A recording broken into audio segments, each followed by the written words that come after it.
Students, in this class, we are going to discuss about computer language. Okay, so as you all know, language is very important for all of us to communicate with each other. हम सभी के लिए important है language एक दूसरे से communicate करने के लिए, अपनी बातों को दूसरे को समझाने के लिए, उनकी बातों को समझने के लिए हम लोगों के लिए लैंग्वेज इम्पॉर्टेंट है। कोई लैंग्वेज होता है जिसको हम लोग यूज़ करते हैं बात करने के लिए। सेम थिंग कंप्यूटर के साथ भी, कंप्यूटर का भी एक लैंग्वेज होता है, ओके जिसको क्या बोलते हैं, प्रोग्रामिंग लैंग्वेज। कंप्यूटर के लैंग्वेज को प्रोग्रामिंग लैंग्वेज बोलते हैं, जो कि एक मीडियम होता है of communication between user and computer. ठीक है, तो कंप्यूटर यूज़र के साथ इंटरेक्शन कैसे करता है, अपने लैंग्वेज के थ्रू, यानी कि प्रोग्रामिंग लैंग्वेज के थ्रू। और प्रोग्राम्स क्या होते हैं, प्रोग्राम्स इंस्ट्रक्शंस होते हैं, ठीक है, कोड होते हैं। तो ये एक सिंटेक्स होता है, ठीक है। प्रोग्राम कंप्यूटर का लैंग्वेज, या आप जिसको हम लोग प्रोग्रामिंग लैंग्वेज भी बोल सकते हैं, वो एक कोडेड सिंटेक्स होता है जिसके हेल्प से कंप्यूटर यूज़र के साथ कम्युनिकेट करता है। ओके, तो ये जो लैंग्वेज है, कंप्यूटर का जो लैंग्वेज है, उसको 3 कैटेगरीज में डिवाइड किया गया। जैसे जैसे इनका डेवलपमेंट हुआ, वैसे इनको 3 कैटेगरीज में डिवाइड किया गया। क्योंकि आप सभी को पता है कंप्यूटर क्या समझता है, सिर्फ 0 और 1, यानी कि बाइनरी लैंग्वेज, ठीक है। बट हम लोग अभी कोडिंग किस पे करते हैं या प्रोग्रामिंग किस पे करते हैं, कंप्यूटर को इंस्ट्रक्शन किस लैंग्वेज में देते हैं, इंग्लिश में, ठीक है। तो ये वहाँ से यहाँ तक जो इन डेवलपमेंट हुआ, उसको 3 कैटेगरीज में डिवाइड किया गया है। First is machine language, second is assembly language, and third is high level language. Okay, तो let's discuss about machine language. ठीक है, मशीन लैंग्वेज को ही क्या बोलते हैं, बाइनरी लैंग्वेज। ओके, इसी को बाइनरी लैंग्वेज, बाइनरी का मतलब क्या होता है, जिसमें सिर्फ 2 डिजिट हो, बाइनरी। ओके, तो कंप्यूटर तो 2 ही डिजिट समझता है, 0 और 1, ठीक है, इसीलिए इसको बाइनरी लैंग्वेज बोला जाता है। ओके, तो मशीन लैंग्वेज में हर इंस्ट्रक्शन जो होता है, ठीक है, each instruction is written in the form of 0s and 1। ये कोई भी इंस्ट्रक्शन हो, कुछ भी अगर बोलना हो, उसको 0 और 1 के फॉर्म में लिखा जाएगा, ठीक है। लाइक अगर आपको इंस्ट्रक्ट करना है ए, ठीक है, तो इसको आप ए ना लिख करके 0 और 1 के फॉर्म में इस तरीके से कुछ कोड लिखेंगे। अगर हम लोग कमांड दे रहे हैं मशीन लैंग्वेज में, ठीक है, तो इस तरीके का कोड यूज़ होगा। क्लियर, ये जो प्रोग्राम्स हैं, ये डायरेक्टली अंडरस्टूड किए जाते हैं बाय कंप्यूटर, क्योंकि ये तो कंप्यूटर का ही लैंग्वेज है, कंप्यूटर का अपना लैंग्वेज है, तो इसको कंप्यूटर डायरेक्टली समझ लेता है। क्लियर, इसीलिए ये क्या करता है, फास्ट वर्क करता है। इस लैंग्वेज में जो प्रोग्राम्स लिखे जाते हैं वो फास्ट होते हैं, ये फास्ट वर्क करते हैं as compare to other language. लेकिन ये क्या होता है, बहुत ही डिफ़िकल्ट होते हैं, इनको लिखना बहुत ही डिफ़िकल्ट होता है, एज वेल एज समझना भी बहुत डिफ़िकल्ट है। ओके, तो मशीन लैंग्वेज में कोडिंग करना, it's a very complicated task. ये इसको लर्न करना, फिर राइट करना, ये बहुत ही डिफ़िकल्ट है, and also time taken task है, क्योंकि हर एक कोड को आपको 0 और 1 के फॉर्म में इस तरीके से लिखना, वेरी टेडियस वर्क। क्लियर, भले इसको क्या है, ये जल्दी रन करता है, ये फास्ट वर्क करता है, बट ये बहुत ही ज़्यादा कॉम्प्लिकेटेड और डिफ़िकल्ट है। तो धीरे धीरे इनमें इन्वेंशन होने गया कि किस तरीके से हम लोग क्या कोडिंग को या प्रोग्रामिंग को ईजी बना सकें। तो मशीन लेवल लैंग्वेज के बाद आया नेक्स्ट लेवल जो आया वो हुआ असेंबली लैंग्वेज। ठीक है, नेक्स्ट आया असेंबली लैंग्वेज। अब असेंबली लैंग्वेज जो था वो कम्बिनेशन था बाइनरी लैंग्वेज यानी कि हमारा पहले वाला लैंग्वेज जिसमें 0 और 1 के फॉर्म में लिखते थे कोड, और नेमोनिक कोड्स का। ठीक है, अब the question is what is mnemonic codes. ठीक है, तो नेमोनिक कोड्स जो हैं वो शॉर्ट फॉर्म होते हैं किसी वर्ड के, कमांड के, जो कि कंप्यूटर में यूज़ किए जा रहे हैं। ठीक है, तो जो भी फ्रिक्वेंटली यूज्ड कमांड या वर्ड्स होते हैं जिनका हम लोग बार बार यूज़ करते हैं उनका क्या क्या बना दिया गया, कोड बना दिया गया। फॉर एग्जाम्पल एडिशन की जगह पे क्या लिखा जाने लगा, ऐड। सब्ट्रैक्शन की जगह पे क्या लिखा जाने लगा, सब। तो इस तरीके से ये पर्टिकुलर कोड अब एडिशन को 0 और 1 के फॉर्म में जितना लंबा लिखने के जगह पे सिर्फ लिखा जाने लगा ऐड, तो वो थोड़ा शॉर्ट हो गया और थोड़ा सा इजी हो गया। क्लियर। तो ऐसे कोड्स, जो भी कोड बनाए गए कंप्यूटर के लिए, उनको कहा जाता है नेमोनिक कोड। तो असेंबली लैंग्वेज जो था वो इन्हीं नेमोनिक कोड और बाइनरी लैंग्वेज का कम्बिनेशन था, क्योंकि सारे के सारे वर्ड्स का तो कोड नहीं बना था, कुछ वर्ड्स थे जो फ्रिक्वेंटली यूज़ होते थे उनका कोड बना दिया गया था। तो इन दोनों के कम्बिनेशन के थ्रू कोडिंग होने लगी, वो लेवल था असेंबली लेवल लैंग्वेज। ठीक है, तो ये ईजी होते थे एज़ कम्पेयर टू, अगर हम लोग कंपेयर करें मशीन लेवल लैंग्वेज से, तो ये ईजी थे। इनको लिखने में भी कम टाइम लगता था, इनको रीड करना भी ईजी था, लेकिन ये डायरेक्टली अंडरस्टैंड नहीं किए जाते थे सीपीयू के थ्रू यानी कि कंप्यूटर के थ्रू, क्योंकि इसमें सिर्फ 0 और 1 के फॉर्म में कोडिंग नहीं हो रहा है, बल्कि इसमें कोड्स भी हैं लाइक ADD, SUB। तो इन कोड्स को तो कंप्यूटर नहीं समझेगा। ठीक है, तो इसलिए ये डायरेक्टली नहीं समझे जाते थे। तो अब डायरेक्टली समझेगा नहीं, तो कुछ कोई तो चाहिए जो कि ये समझा दे कंप्यूटर को कि ADD का मतलब है क्या, 0 और 1 के फॉर्म में उसको बता दे। तो इसके लिए चाहिए होता था लैंग्वेज ट्रांसलेटर।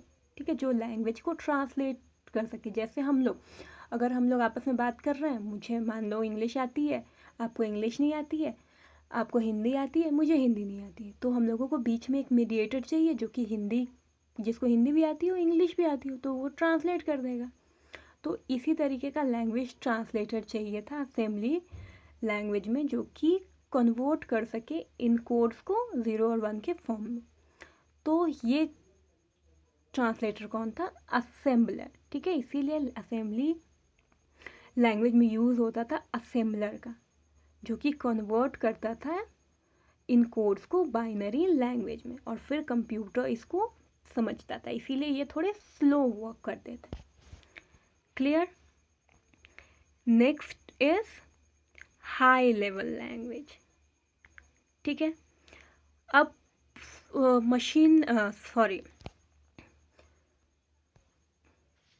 इसके पहले क्या किया गया, असेंबली लैंग्वेज में कुछ वर्ड्स के कोड बना दिए।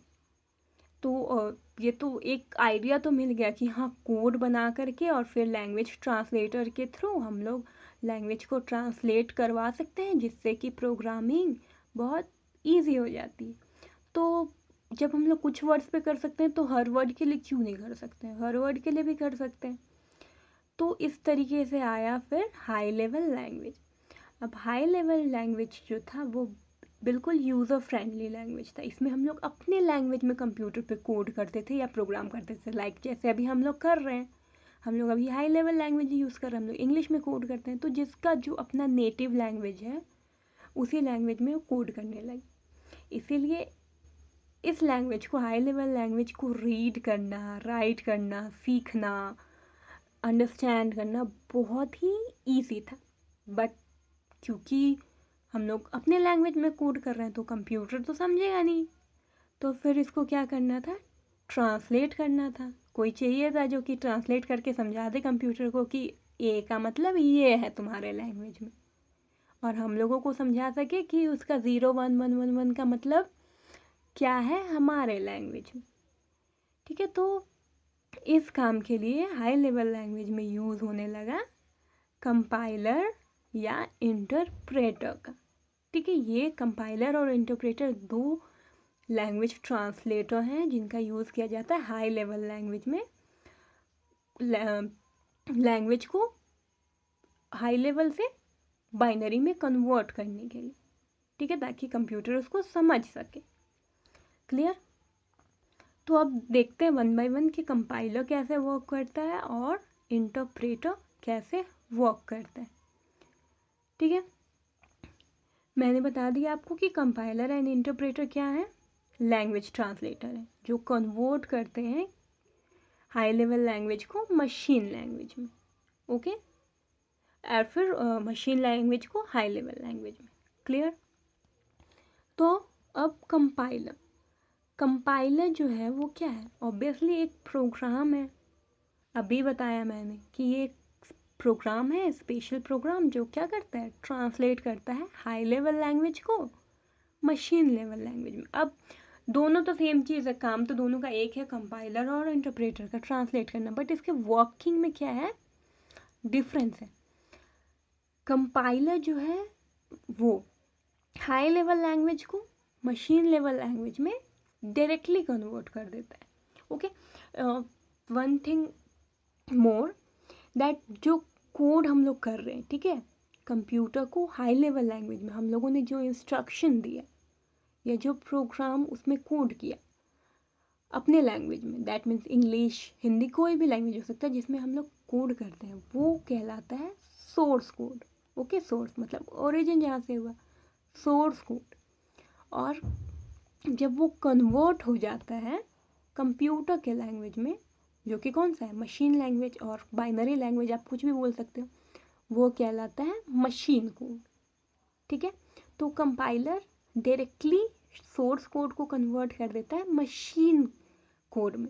ठीक है, एक ही बार में जितना भी इंस्ट्रक्शन हम लोग दिए हैं कंप्यूटर को, कंपाइलर क्या करेगा, एक बार में पूरे के पूरे इंस्ट्रक्शन को डायरेक्टली कन्वर्ट कर देगा मशीन लैंग्वेज में। ठीक है, कोई बीच में कोई इंटरमीडिएट कुछ नहीं करेगा, कुछ काम नहीं करेगा, डायरेक्ट क्या करेगा, उठाएगा और पूरे के पूरे कोड को कन्वर्ट कर देगा। और इस प्रोसेस को बोला जाता है कंपाइलेशन।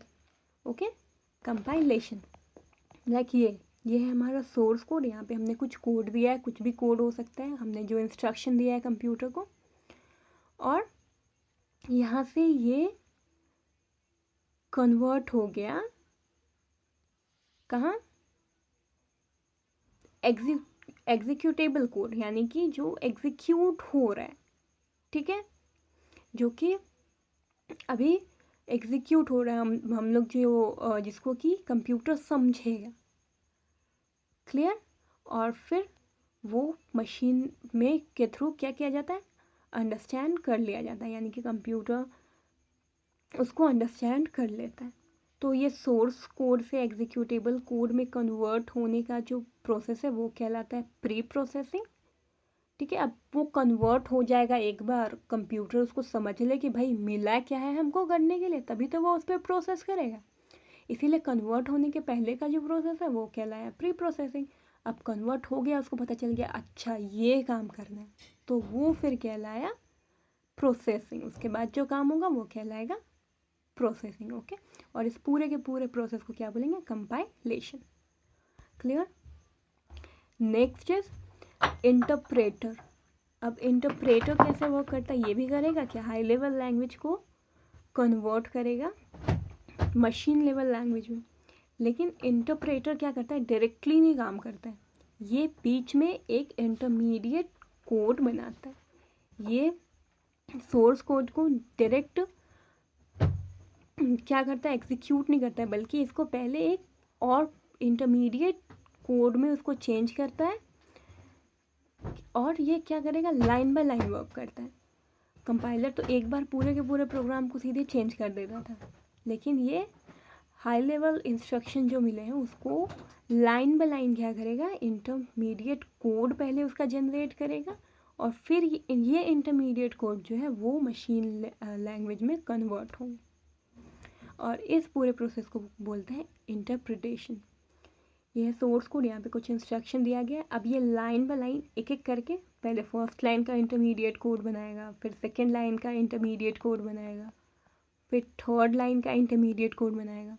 इस तरीके से वो पूरे प्रोग्राम का पहले इंटरमीडिएट कोड बनाएगा और फिर उस कोड को क्या करेगा, मशीन लेवल लैंग्वेज में कन्वर्ट करेगा, ठीक है, यानी कि इंटरप्रेट करेगा, उसको समझाएगा कि क्या लिखा हुआ है। तो सोर्स से इंटरमीडिएट कोड का जो प्रोसेस है वो फिर से कहलाया प्री प्रोसेसिंग, और उसके बाद का जो प्रोसेस है जब कंप्यूटर समझ लिया तो ये कहलाया प्रोसेसिंग, और ये इंटायर प्रोसेस क्या कहलाया, इंटरप्रिटेशन।